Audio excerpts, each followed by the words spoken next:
Hello, welcome to all on my YouTube channel learning with me. तो आज हम शुरू करने जा रहे हैं आपकी theories of cognitive and moral development, जिसमें से आज हम करेंगे आपकी थ्योरी ऑफ कॉग्निटिव डेवलपमेंट, जो कि आपकी दी गई है जीन पियाजेट के द्वारा। तो चलिए हम शुरू करते हैं इस थ्योरी को। तो सबसे पहले हम जानते हैं कि क्या इस वीडियो में हम डिस्कस करने जा रहे हैं। सबसे पहले हम करेंगे definitions of cognitive development, Jean Piaget की इंट्रोडक्शंस, सम इम्पॉर्टेंट कंसेप्ट जो कि दिए गए हैं जीन पियाजेट के द्वारा, schema, adaptation, assimilations and accommodation, Jean Piaget theory of cognitive development and some practice questions रहेंगे at the end of the video. So please video को जो है एंड तक वॉच कीजिएगा। तो चलिए शुरू करते हैं पहले चले कॉग्निटिव डेवलपमेंट से। कॉग्निटिव डेवलपमेंट क्या होती है आपकी? कॉग्निटिव डेवलपमेंट होती है is the constructions of thought, कि थॉट प्रोसेस आपका किस तरीके से बनता है। जब एक चाइल्ड जो है वो पैदा होता है, बच्चा एक पैदा होता है, तो उसका जो आपकी थॉट प्रोसेस होती है वो नहीं डेवलप होती है। तो किस तरीके से एक बच्चे की थॉट प्रोसेस बचपन से शुरू होती है, eight the end of adulthood किस स्टेज तक पहुंचती है, उन चीज़ों को हम लोग जो है स्टडी करते हैं आपकी किसके अंदर, कॉग्निटिव डेवलपमेंट के अंदर, संज्ञानात्मक विकास के अंदर। संज्ञानात्मक विकास का मतलब होता है, संज्ञानात का मतलब होता है, कॉग्निशन का मतलब होता है कि एबिलिटी, हमारी एबिलिटी, मेंटल एबिलिटी क्या है, आप किस किस तरीके से सोचते हो, आपका रिमेम्बरिंग पावर कितना है, आप कितना प्रॉब्लम सॉल्विंग एटीट्यूड रखते हो, आपका डिसीजन मेकिंग थॉट प्रोसेसेस क्या है, ये सब रहते हैं आपकी किस में, कॉग्निशंस में। तो कॉग्निटिव डेवलपमेंट क्या होती है आपकी, कॉग्निशंस, इन सभी जो आपकी रीजनिंग है, इन सभी जो आपके थॉट प्रोसेस है, मेंटल एबिलिटीज़ है, इसके विकास को हम लोग क्या बोलते देते हैं, आपके कॉग्निटिव विकास, जो कि आपका धीरे धीरे होता है। किसी का भी कॉग्निटिव विकास जो है वो एकदम से नहीं होता, बचपन से लेके एंड तक जो है वो आपका धीरे धीरे कॉग्निटिव एबिलिटी का विकास होता है। जैसे आप जब आप थ्योरीज को पढ़ोगे, इस थ्योरी को जानोगे, तो आपको पता चल जाएगा किस तरीके से हमारा जो है वो आपका कॉग्निटिव डेवलपमेंट रहता है। उसके बाद है आपकी जीन पियाजेट के इंट्रोडक्शंस। तो बहुत बड़ी पर्सनैलिटी है ये साइकोलॉजी में जीन पियाजेट। तो जीन पियाजेट जो वो एक स्विट्जरलैंड के साइकोलॉजिस्ट, बायोलॉजिस्ट एंड फिलोसोफर, तीनों को माना जाता है। तो बहुत ज़्यादा काम किया है इन्होंने चाइल्ड डेवलपमेंट में। तो इन्होंने इनकी जो थ्योरी है वो आपकी कॉग्निटिव डेवलपमेंट की बहुत ही ज़्यादा फेमस है। और इसके साथ ही जो इन्होंने कॉग्निटिव डेवलपमेंट की जो थ्योरी दी है, इनके तीनों ही एस्पेक्ट्स, मतलब बायोलॉजी, फिलॉसफी एंड साइकोलॉजी, इनको कंसीडर करके इन्होंने कॉग्निटिव डेवलपमेंट की थ्योरी दी थी। इसके साथ ही इन्होंने काम किया है, आपका इंटेलिजेंस पे भी काम किया है, लैंग्वेज में भी काम किया है, मोरल डेवलपमेंट में भी इन्होंने काम किया है। और इंटेलिजेंस में जब हम इंटेलिजेंस चैप्टर करेंगे तो मैं आपको बताऊंगी, विनेट एक साइकोलॉजिस्ट रहे हैं जिनके साथ पियाजेट ने काम किया है आपका। और इसके साथ ही ये जो है वो आपके फादर कंसीडर किए जाते हैं चाइल्ड साइकोलॉजी के। चाइल्ड साइकोलॉजी, इसमें हम लोग स्टडी करते हैं चाइल्ड की डेवलपमेंट से, बर्थ से लेके अडल्टहुड तक चाइल्ड की डेवलपमेंट जो है वो आपकी स्टडी की जाती है चाइल्ड साइकोलॉजी में। लेकिन अभी जो है इसको डेवलपमेंट साइकोलॉजी का नाम दिया गया है, क्योंकि यहाँ पर जो है वो आपकी बर्थ से लेके जो है वो आपकी डेथ तक डेवलपमेंट कंसीडर की जाती है। और इसके साथ ही जो आपके जीन पियाजेट थे वो एक रेडिकल कंस्ट्रक्टिविस्ट थे। रेडिकल कंस्ट्रक्टिविस्ट मतलब कि रेडिकल का मतलब होता है कट्टरपंथी। कंस्ट्रक्टिविस्ट कौन होते हैं? जो ये मानते हैं कि हमें बच्चे को जो है वो किसी भी तरीके की रीइंफोर्समेंट देने की ज़रूरत नहीं होती है, रीइंफोर्समेंट या फिर कोई भी चीज़ इमिटेट करवाने की ज़रूरत नहीं होती है, बच्चा खुद से ही उस चीज़ को करेगा, मतलब एक तरीके से इन्वेंशन करेगा, ये मानते थे कंस्ट्रक्टिविस्ट। तो जीन पियाजेट तो जो है वो आपके रेडिकल कंस्ट्रक्टिविस्ट है, जो ये मानते थे कि बच्चा अगर पर्टिकुलर स्टेज में ये एक्शंस करेगा तो मतलब वो करेगा ही करेगा। तो ये चीज़ थी इनकी जीन पियाजेट की। इसके साथ ही इन्होंने जो आपके जीन पियाजेट ने जो आपकी थ्योरी दी थी कॉग्निटिव डेवलपमेंट की, उससे पहले उन्होंने कुछ थॉट प्रोसेसेस के बारे में बताया था हमें, कि जो आपकी टेंडेंसीज रहती हैं थिंकिंग प्रोसेस की, उसके बारे में इन्हें बताया था। तो सबसे पहले हम लोग उसको जानते हैं, उसके बाद हम थ्योरी को जो है वो आगे कंटिन्यू करेंगे। तो जो आपकी इम्पॉर्टेंट कंसेप्ट थे वो आपके स्कीमा, असिमुलेशन, अकोमोडेशंस और अडेप्टेशंस, इसकी बात इन्होंने की थी। स्कीमा क्या था? तो पियाजेट ने जो था वो कहा था, according to Piaget we have a system for organising information in our mind. तो जीन पियाजेट ने कहा कि हमारे माइंड में एक सिस्टम रहता है जिसमें हम लोग अपनी इन्फॉर्मेशंस को ऑर्गेनाइज करते हैं, है ना। तो जो भी हमारे इन्फॉर्मेशंस होती है या फिर जो भी हमारे एक्सपीरियंसेस रहते हैं, उनको उनको जो है हम लोग हमारे माइंड में एक सिस्टम रहता है, उसमें हम लोग ऑर्गेनाइज करते हैं। और ये जो जितने भी हमारे एक्सपीरियंसेस और इन्फॉर्मेशन रहती है, ये डिफरेंट डिफरेंट कैटेगरी में हमारे मेंटल सिस्टम में प्रेजेंट रहते हैं, जिसको कि इन्होंने क्या कहा था, स्कीमा। जो एक पूरा सिस्टम था, इसको इन्होंने क्या कहा, स्कीमा। मतलब कि माने जीन पियाजेट की, तो अगर मतलब हमारे एक रूम रहता है, रूम के अंदर एक सब रूम रहते हैं, तो जो रूम रहता है वो है आपका स्कीमा, जिसमें सब रूम रहते हैं, जिसमें हमारी इन्फॉर्मेशन डिफरेंट डिफरेंट कैटेगरी की इन्फॉर्मेशन डिफरेंट डिफरेंट रूम्स में स्टोर रहेगी, है ना। फॉर एग्जाम्पल कि अगर मेरी कुकिंग की इन्फॉर्मेशन है तो रूम 1 में वो स्टोर रहेगी, अगर मेरी लर्निंग की इन्फॉर्मेशन है तो 2 में स्टोर रहेगी, एक्सपीरियंसेस है कुछ मेरे तो 3 में रहेगी। तो इन्होंने क्या कहा था कि पॉकेट ऑफ इन्फॉर्मेशन जो है वो क्या है, आपकी स्कीमा है, जिसमें आपकी इन्फॉर्मेशन स्टोर रह रही है, पॉकेट है एक तरीके के इन्फॉर्मेशन का, वो है आपका स्कीमा। उसके बाद बात करते हैं अडेप्टेशंस की। तो अडेप्टेशंस आप सभी जानते हैं कि हमारा अपनी खुद के इन्वायरमेंट के साथ समायोजन, मतलब हमारे खुद के जब हम खुद को इन्वायरमेंट के साथ जो है वो एडजस्ट कर लेते हैं, उसको बोलते हैं हम अडेप्टेशंस।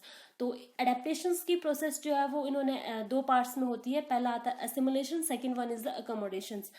Assimilations क्या है? Assimilations in the process of assimilation we fit a new information into the existing schema. कुछ हमारे पास ओल्ड स्कीमा पड़ा हुआ है, उसमें कुछ न्यू इन्फॉर्मेशन हमारे पास आई, हमने वो न्यू इन्फॉर्मेशन उस एग्जिस्टिंग स्कीमा में फिट कर दी, वो है आपका क्या, एसिमुलेशंस। फॉर एग्जांपल कि अगर मान लो कि जैसे ईयरफोन्स हम लोग यूज़ करते हैं, तो पहले वायर वाले ईयरफोन्स आते थे, तो मेरे पास एक इन्फॉर्मेशन स्टोर्ड है कि जो ईयरफोन्स हैं वो वायर वाले ही आते हैं, ठीक है। लेकिन मैंने कुछ टाइम के बाद देखा कि वायरलेस ईयरफोन्स भी आना शुरू हो गए हैं। तो जो मेरी पुराना स्कीमा था, तो वो मैंने उसको क्या चेंज कर दिया, न्यू इन्फॉर्मेशन में चेंज कर दिया, तो वो है मेरा एसिमुलेशंस, ठीक है। अकोमोडेशंस क्या होता है, some time the existing schema do not support new information, in such situation we generally do things. जब हमारा जो एग्जिस्टेंस स्कीमा है, मतलब हमारा पहले से बना हुआ स्कीमा है, वो हमारी न्यू इन्फॉर्मेशन को सपोर्ट नहीं करता है, इस सिचुएशन में हमारे 2 चीज़ें होती है। First, be alter the schema, जो हमारा पहले से बना हुआ स्कीमा है, या तो हम उसको बिल्कुल ही खत्म कर देते हैं, या फिर we create a new schema, मतलब हम नई इन्फॉर्मेशन और नया स्कीमा क्रिएट कर देते हैं। इस प्रोसेस को हम बोलते हैं अकोमोडेशंस। अकोमोडेशंस को अंडरस्टैंड करने के लिए, इन तीनों चीज़ों को अंडरस्टैंड करने के लिए जो है वो एक एग्जाम्पल के थ्रू समझते हैं। फॉर एग्जाम्पल, एक बच्चा है, उसने मतलब शुरू से वर्ड्स को जानते हैं, बच्चे की वर्ड्स उड़ते हैं, तो उसके मन में एक स्कीमा बना हुआ है कि वर्ड्स जो है वो फ्लाई करते हैं, ठीक है। तो क्या हुआ कि उसने जो है वो एरोप्लेन को फ्लाई करते हुए देखा, तो उसने उससे वर्ड कहा, एरोप्लेन को उसने वर्ड कहा, तो उसके मदर ने उसको करेक्ट किया कि बेटा वो एरोप्लेन है, और ये जो है वो आपका नॉन लिविंग थिंग है, और ये उड़ता है। इस तरीके से उसके मदर ने उसे बताया। तो बच्चे के मन में जो न्यू इन्फॉर्मेशन आई वो क्या है कि जो सिर्फ पक्षी ही नहीं उड़ते हैं, बल्कि एरोप्लेन्स नाम की नॉन लिविंग थिंग है जो उड़ती भी है। तो उसका एक न्यू स्कीमा आया कि पक्षी के साथ साथ एरोप्लेन्स भी उड़ते हैं, नई इन्फॉर्मेशन आई उसके साथ पास, ठीक है। तो उसमें जो अकोमोडेशंस हुई, अकोमोडेशंस क्या हुई कि उसने जो फ्यूचर के लिए जो एक नया स्कीमा बनाया वो ये है कि सिर्फ पक्षी के साथ साथ ही आपके जो एरोप्लेन्स है वो भी फ्लाई करते हैं।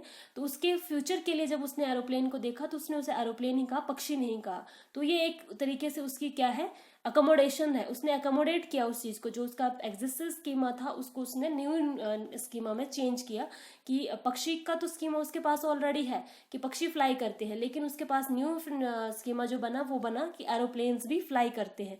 तो ये है आपका एसिमुलेशन, अकोमोडेशंस और स्कीमा। इसके साथ ही हम अब करते हैं स्टेजेस ऑफ कॉग्निटिव डेवलपमेंट। तो कॉग्निटिव डेवलपमेंट का जो जीन पियाजे हैं, उन्होंने 4 स्टेजेस में इसको डिफाइन किया है। फर्स्ट आता है sensory motor stage, birth to 2 years की स्टेज है। प्री ऑपरेशनल स्टेज 2 से 7 वर्ष की अवस्था। कंक्रीट ऑपरेशनल स्टेज 7 से 11 वर्ष की अवस्था। फॉर्मल ऑपरेशन स्टेज 11 से आपकी अडल्टहुड तक स्टेज ये जो चलती है। तो फर्स्टली हम डिस्कस करेंगे आपके सेंसरी मोटर स्टेज को। सेंसरी मोटर स्टेज जो है वो आपकी 0 से बर्थ से लेके मतलब 2 वर्ष की अवस्था है। बर्थ से 2 वर्ष का बच्चा आप सभी ने देखा होगा कितना करी होता है, तो उसमें क्या क्या चीज़ें होती हैं, ये हम किस तरीके से उसका कॉग्निटिव विकास होता है, किस तरीके से उसकी कॉग्निटिव डेवलपमेंट होती है, उस चीज़ को हम देखेंगे। तो फर्स्टली जो मेन कैरेक्टरिस्टिक्स होता है इस स्टेज में, तो जो सेंसेस होती हैं उसमें, सेंसेस मतलब जो हमारी सेंसेस होती हैं वो टीचर्स होती हैं। हमारी सेंसेस ही हमें बताती हैं इस स्टेज में कि हमें क्या करना है क्या नहीं करना है, ठीक है। इसके साथ ही कुछ रिफ्लेक्स एक्टिविटीज भी बच्चा करता है, जैसे सकिंग करेगा, ग्रास्पिंग करेगा, लेकिन and of the this stage जो है वो आपकी रिफ्लेक्स एक्टिविटीज कम हो जाएंगी। जैसे कि मतलब फॉर एग्जाम्पल जब जैसे जैसे छोटा बच्चा होता है तो हम जब उसको कुछ भी देते हैं, मतलब जैसे कुछ भी वो करते हैं वो पकड़ने की कोशिश करता है। इसके अलावा अगर हम उसके मतलब फेस पे भी अगर मतलब टच भी करते हैं हल्का सा, तो वो जो बिल्कुल ही ऐसे शॉक सा हो जाता है। तो वो उसकी रिफ्लेक्स एक्टिविटीज जो है वो बहुत ज्यादा होती है at the starting of this stage, but and of the stage जो है वो उसकी रिफ्लेक्स एक्टिविटीज कम हो जाती है क्योंकि उसे पता चलना शुरू हो जाता है। इसके साथ ही इमिटेट बिहेवियर करेगा वो इस स्टेज पे। इमिटेट बिहेवियर मतलब जो उसके सराउंडिंग रहेंगे वो उनको जो है वो जैसा वो करेंगे ना, जैसा वो करते हैं बच्चे, आप देखते हो आप लोग बच्चे जैसा करते हैं, जैसा हम करते हैं वैसे बच्चे करने की कोशिश करते हैं, तो इमिटेट बिहेवियर करेगा। उसके बाद ही ऑब्जेक्ट परमानेंस की बात करते हैं इस स्टेज में। ऑब्जेक्ट परमानेंस क्या होता है? ऑब्जेक्ट परमानेंस जो है वो बच्चे में at the stage of 9 to 10 month start हो जाता है। स्टार्टिंग में ऑब्जेक्ट परमानेंस नहीं होती, लेकिन 9 से 10 महीने के बाद जो है बच्चे में ऑब्जेक्ट परमानेंस आ जाती है। ऑब्जेक्ट परमानेंस मतलब कि आपने देखा होगा कि कुछ बच्चों से जब हम उसके खिलौने छीन लेते हैं तो वो अगर हम खिलौने छुपा भी देते हैं तो वो लोग जो है वो रोना शुरू कर देते हैं। वो है उसकी ऑब्जेक्ट परमानेंस। मतलब उसको ये चीज रियलाइज हो जाती है कि जो चीज मेरे सामने नहीं है वो ऐसा नहीं है कि वो एग्जिस्ट नहीं कर रही है, वो चीज उसके माइंड में है। मतलब कि वो ये मानना शुरू कर देता है कि जो चीज मेरे सामने नहीं है दैट डजंट मीन कि वो नहीं है, उसका मतलब है कि वो एग्जिस्ट कर रही है कहीं ना कहीं। तो इस चीज का उसमें आ जाता है ऑब्जेक्ट परमानेंस, वो सीख जाता है। लेकिन ये जनरली जो है वो 9 मंथ के बाद आना शुरू होता है। उससे पहले बच्चे से जैसे आप देख ही सकते हो कि जैसे 6-7 महीने का बच्चा होता है, कभी भी प्रैक्टिकल करके देखना, अगर हम उसके सामने से कोई चीज हटा देते हैं तो वो ये मान लेता है कि अगर वो चीज मेरे सामने नहीं है तो मतलब वो एग्जिस्ट नहीं कर रही है। 6-7 महीने का बच्चे के माइंड में ये कंसेप्ट रहता है। लेकिन जब 9 मंथ से अब हो जाता है, वेरी करती है ये डेवलपमेंट भी बच्चे में क्योंकि डेवलपमेंट का जो आपका एक रहता है सभी बच्चों में डिफरेंट डिफरेंट रहता है। तो मे बी 10th मंथ में भी हो सकता है, 11 मंथ में भी हो सकती है ऑब्जेक्ट परमानेंस, लेकिन आना शुरू हो जाती है स्टेज में ऑब्जेक्ट परमानेंस जो है वो आ जाती है बच्चे की। तो बच्चा ये मानना शुरू कर देता है कि जो चीज़ मेरे सामने नहीं है दैट डजंट मीन वो एग्जिस्ट नहीं कर रही है, वो जो है वो चीज एग्जिस्ट कर रही है, इस चीज को वो मानना शुरू कर देता है। ठीक है। और इसके साथ ही जो आपकी सेंसरी मोटर स्टेज है उसको हम लोग 6 सब स्टेजेस में जो है वो बांटा हुआ है जीन प्याजेट ने। उसके बाद आपकी नेक्स्ट स्टेज जो है वो है आपकी प्री ऑपरेशनल स्टेज, जो 2 से 7 वर्ष की अवस्था है। जो इस स्टेज में जो है वो की थॉट प्रोसेस है वो आपके स्टार्ट हो जाते हैं। ठीक है। क्योंकि बच्चा जो है वो 2 से 7 साल का होता है तो मैक्सिमम जो 5 और 6 एज जो है वो आपकी स्कूल एज भी मान ली जाती है। मैक्सिमम बच्चा स्कूल जाना शुरू कर देता है। तो थिंकिंग प्रोसेस जो है वो बच्चे की थॉट प्रोसेसिंग जो है वो मतलब थॉट्स बनना शुरू हो जाते हैं हमारे। इसके साथ साथ ही ये जो आपकी स्टेज है बहुत ज़्यादा इंपॉर्टेंट है आपकी लैंग्वेज डेवलपमेंट के लिए, क्योंकि जो लैंग्वेज है वो डेवलप हो जाती है इस स्टेज में। बच्चे की लैंग्वेज जो है वो डेवलपमेंट स्टार्ट हो जाती है लैंग्वेज की इस स्टेज में, बच्चे की लैंग्वेज आना शुरू हो जाती है। इसके साथ ही जो जीन प्याजेट है वो कहते हैं कि बच्चे की जो लैंग्वेज डेवलपमेंट होती है उसमें क्या होता है, बच्चे का थॉट प्रोसेस जो फर्स्ट डेवलप होता है उसके बाद उसकी लैंग्वेज आती है। मतलब थॉट पहले आएगा बच्चे का, उसके बाद उसको लैंग्वेज आएगी, ये कहते हैं आपके जीन प्याजे। और उसके बाद ट्रांजेक्टिव रीजनिंग करना शुरू कर देता है बच्चा। मतलब ट्रांजेक्टिव रीजनिंग क्या होगी, मतलब बेतुके से रीजनिंग करता है बच्चा। बेतुके इन द सेंस कि जैसे मान लो कि अगर फॉर एग्जाम्पल अगर जो उसके पास वॉल है वो मतलब राउंड है, गोल है, उसने देखा कि चांद भी गोल है, तो वो ये मान लेता है कि उसकी और उसके बॉल और चांद में जो है वो सिमिलरिटी है, दोनों ही एक ही चीज है। और इसके अलावा जैसे मान लो कि उसके पास मतलब उसके घर से सामने से कोई ट्रेन क्रॉस हुई या फिर कोई गाड़ी क्रॉस हुई और उसके घर में कोई कुत्ता आया, उसी टाइम उसके घर में कुत्ता आया, तो बच्चा ये रीजनिंग लगाएगा कि जब भी घर में कुत्ता आएगा तो उसके घर के सामने से मतलब ट्रेन जाएगी या फिर कोई कार जाएगी। मतलब वो ऐसी रीजनिंग करेगा, बेतुके से जो है वो रीजनिंग करेगा, वो है आपकी ट्रांजेक्टिव रीजनिंग। ईगोसेंट्रिज्म मतलब कि अकेंद्रित की भावना रहेगी बच्चे में। इसमें क्या रहेगा, ईगोसेंट्रिज्म में बच्चा क्या करेगा कि बच्चा ये सोच मानेगा कि जो वो कह रहा है, मतलब जो वो उसका वो है वही सही है, मतलब खुद पे ही फोकस कर ले, जो उसका पर्सपेक्टिव है वही सही है, जो बाकी कह रहे हैं वो करेक्ट नहीं है।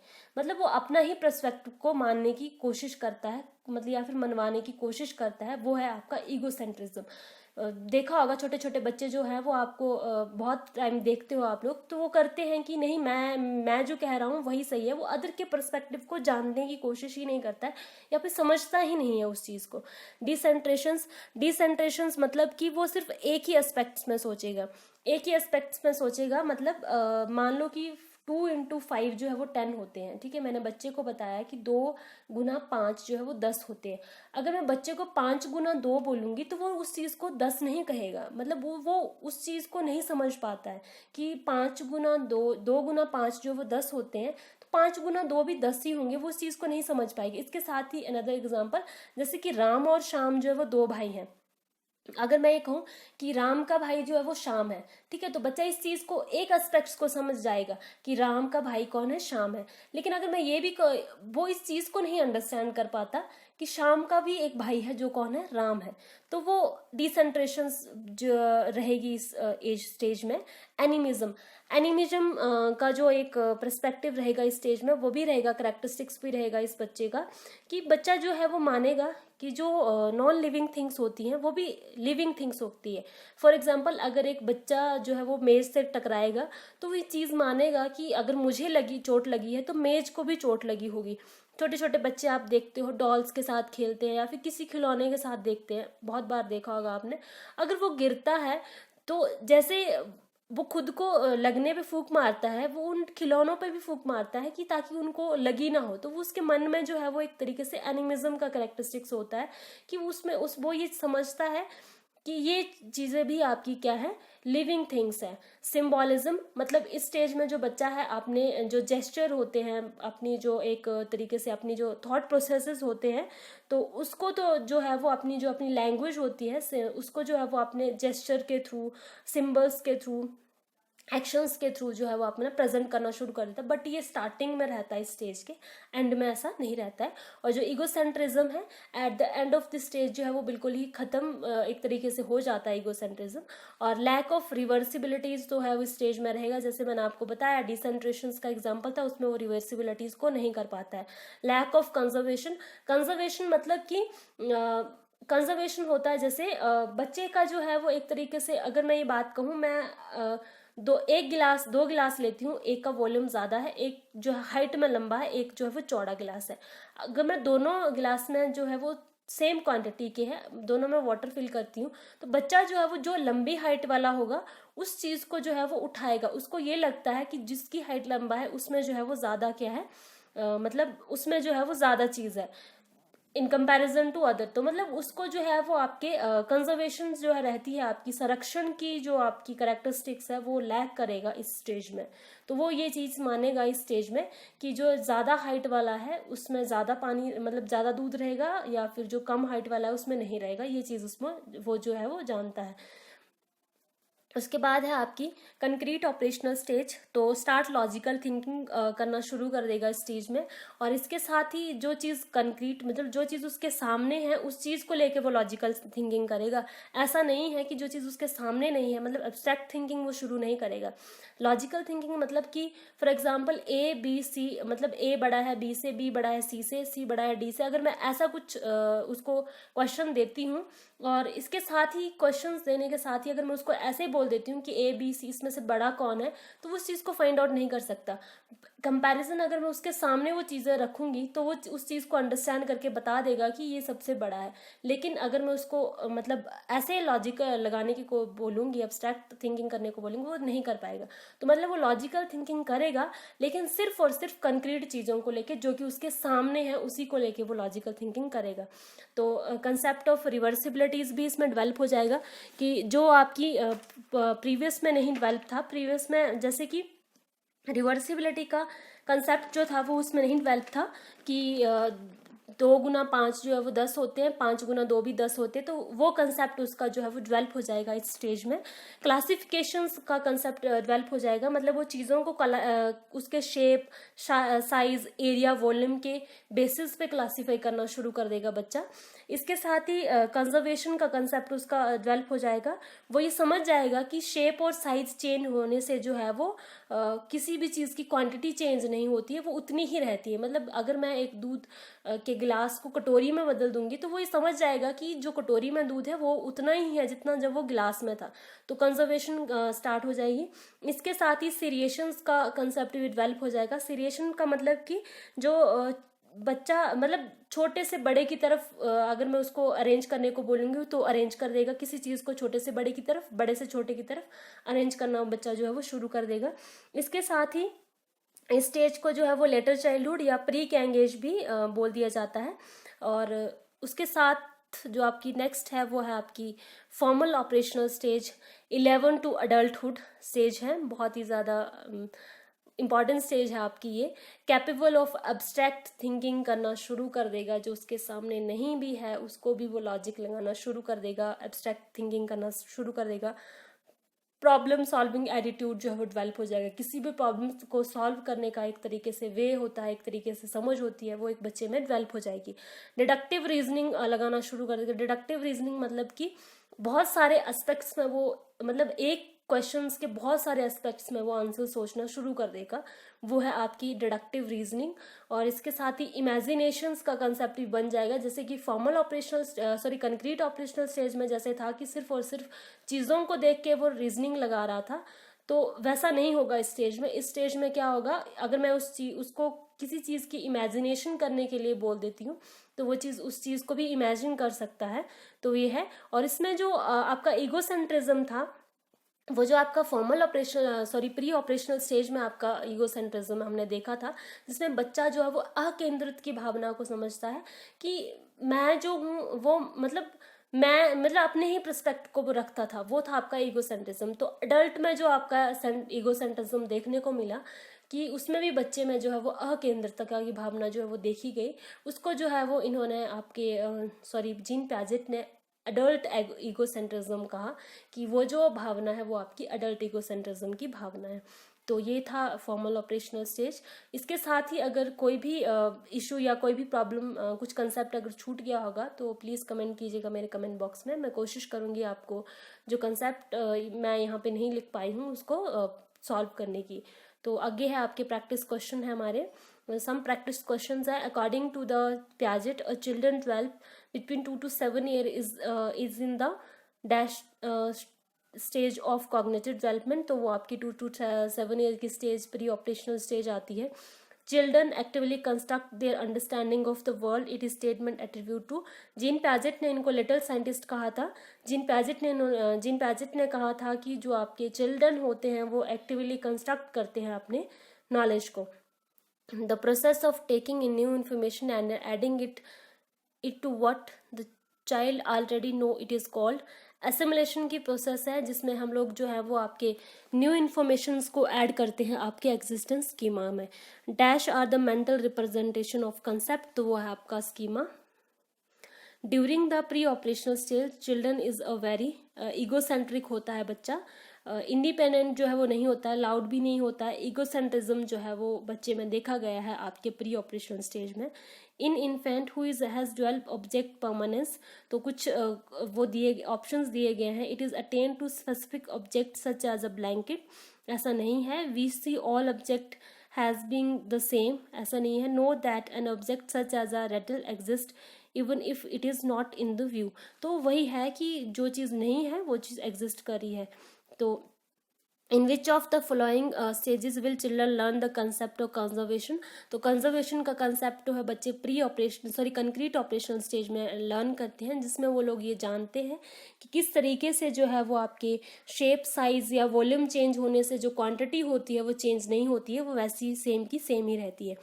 पीक अब वो works in children in with stage, तो वो सेंसरी मोटर स्टेज में जो आपका वर्क करता है पीक अब वो मतलब कि जैसे बच्चे जो हैं वो आपके खेलते हैं ना, जब बच्चे खेलते हैं तो वो जो है वो अपने हाथ से जो है वो एक मतलब आप खुद को छुपाते हैं, तो वो है आपके पीकावो का कंसेप्ट जो वर्क करता है आपके कौन सी स्टेज में, सेंसरी मोटर स्टेज में।